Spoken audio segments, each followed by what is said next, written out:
Hello, I'm Marie Zilliox. I'm a postdoc. I obtained my PhD in developmental biology when I was working on the morphogenesis of the olfactory epithelium in the zebrafish embryo.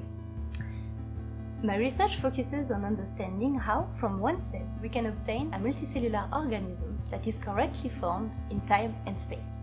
And this is why I joined Benedicte Charrier's team here in Lyon.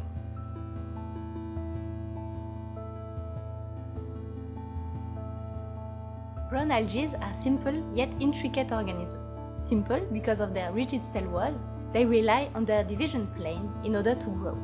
And intricate because inside the clade of brown algae, there are different growth strategies that can be observed. And in the lab, we are studying 3 different kinds of growth strategies. And our aim is to understand the underlying mechanism enabling these different kinds of strategies. I first aim to monitor in vivo the development of our brown algae embryos. To do so, I'm using 2 microscope techniques that are adapted to in vivo live imaging. To monitor in vivo the brown algae's embryonic 3D growth, we need to respect some biological conditions. Brown algae like to grow in seawater at 13 degrees, and they require some dim lighting. Some of our algae, like Sphacelaria, like to grow upright. In the case of the light sheet, we need to glue it on a glass capilla. Some of our other algae, like Fucus, like to be attached to the substrate.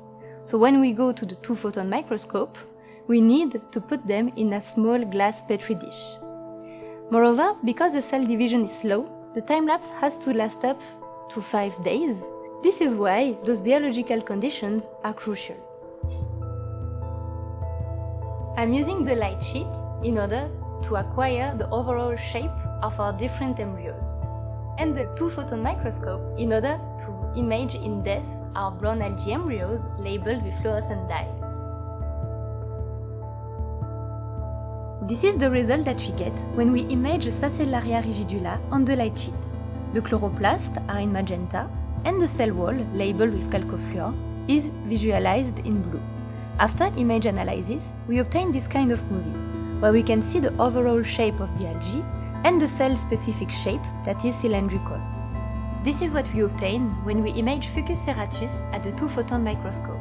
In magenta, we can see the chloroplast, and in blue, the cell wall, labeled with chalcofluor.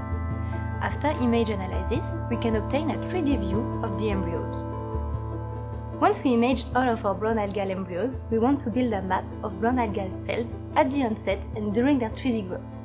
This will set some solid bases for then doing some mathematical modeling, and also we want to understand the subcellular components that are responsible for these 3 different kinds of growth strategies found in brown algae.